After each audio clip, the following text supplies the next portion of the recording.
Hi everyone, it's Margaret here with 60 and Me.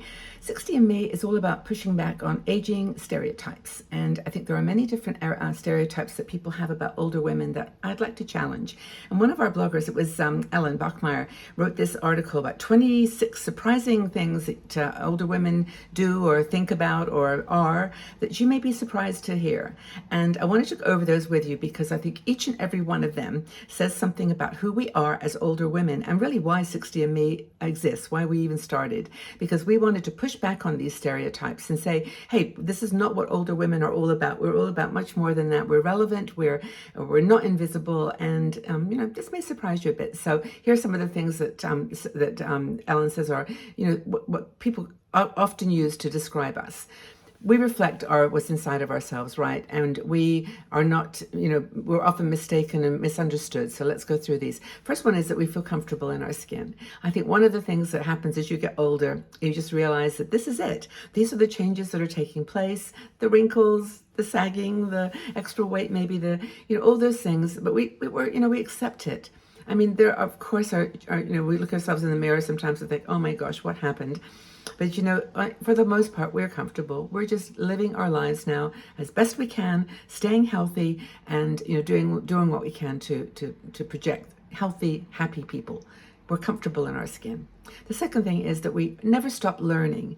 I'm always amazed by the things that women in our 60 and Me community talk about, hobbies that they're picking up, things that they're doing for the first time, adventures that they're going on, travel. I was just on a trip with some sisters from 60 and Me, and two of them had traveled. This was their first time they had traveled alone in their 60s, but this was the first time they got on a plane and traveled somewhere to meet other people and travel together.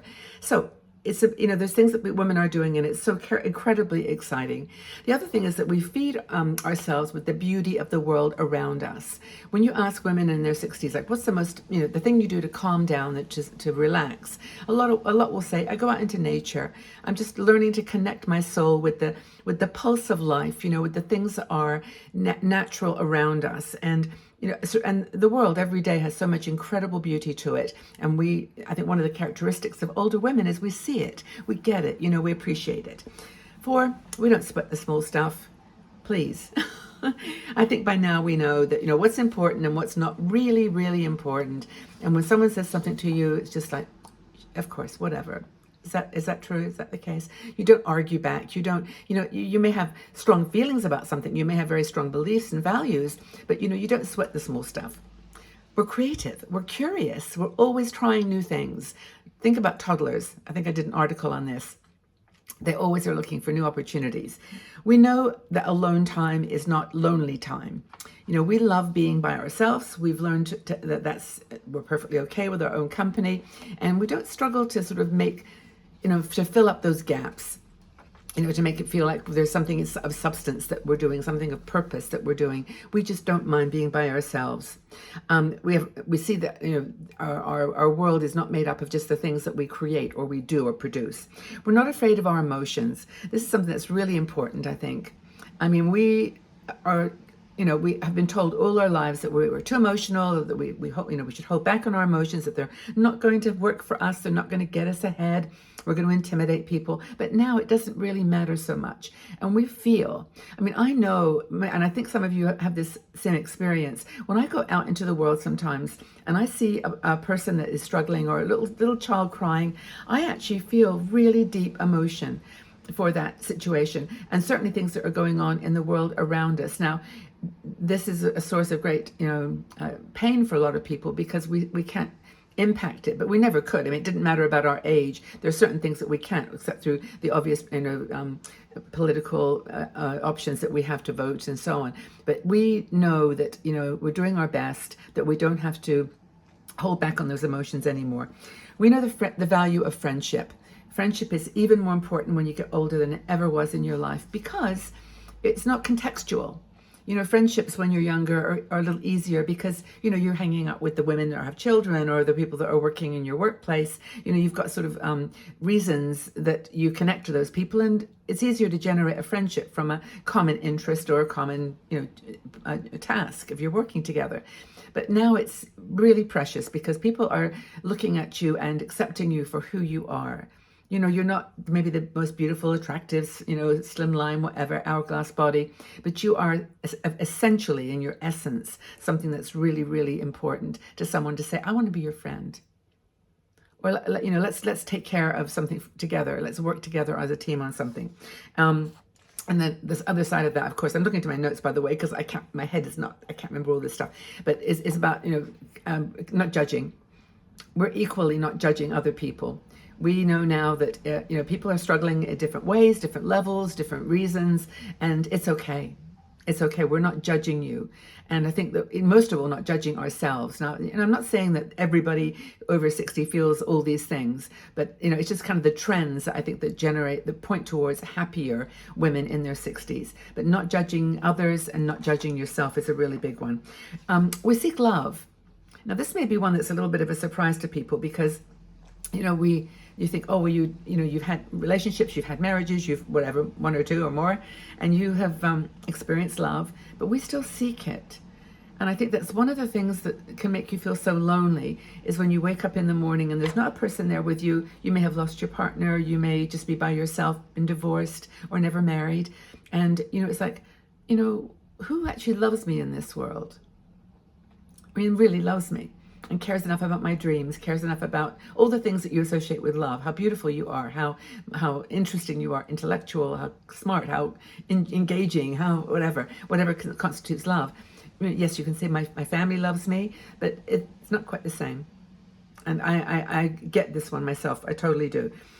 You take care of your bodies, you know, and it's not just, you know, buying nice clothes or putting lots of makeup on, although I do like to play with makeup.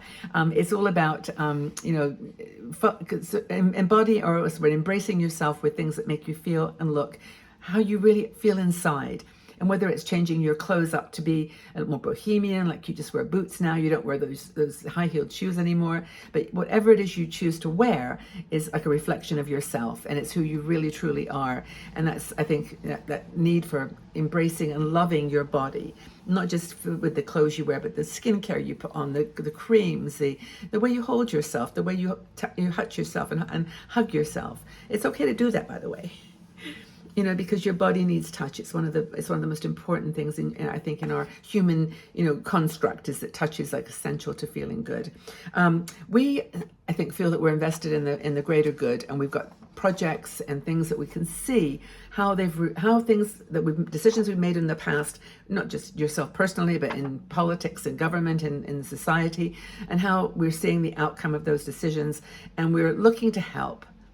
I think this is one of the greatest not misnomers, but misunderstandings about older women, is that we don't just care about knitting and sitting on our porch and, you know, watching a movie on TV. We actually do care about the world. We care about our grandchildren's future, and we care about our children's future.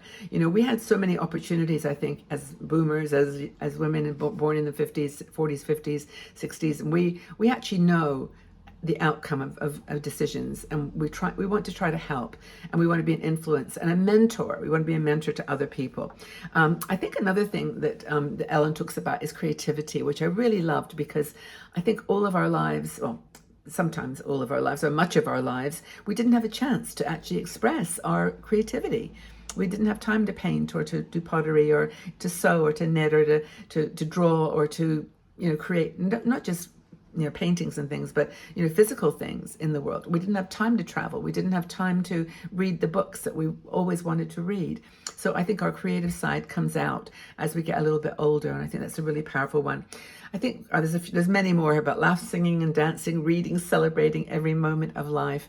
And I think the one I'll close on, but it isn't, there's 26 of them in this article by Ellen. Go read it. It's a great article. Is, you know, we see the glass as half full. You know, it's always a positive attitude that we reach out and look towards our lives. So that's what we're here at 60andMe all about. And I know I do lots of videos and we talk about these things kind of frequently, but every time I talk about them, it emboldens me, it encourages me, and I hope it does for you too.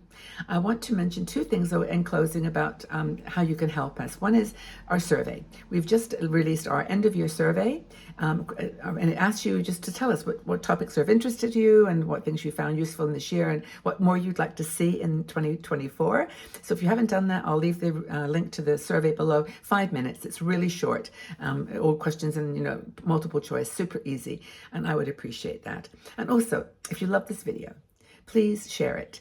Press the, if you haven't subscribed already, please press the bell and subscribe, because I do lots of videos and you choose what you like. You choose the ones that are of interest to you. You may not want to watch a makeup video, but then I do topics that might be of significance to you. So just telling you that, and we're on lots of channels, by the way, Facebook, Pinterest, we're all over the place. We're on TikTok even. A younger generation needs to hear our story too, and also Instagram, but love to see you there too.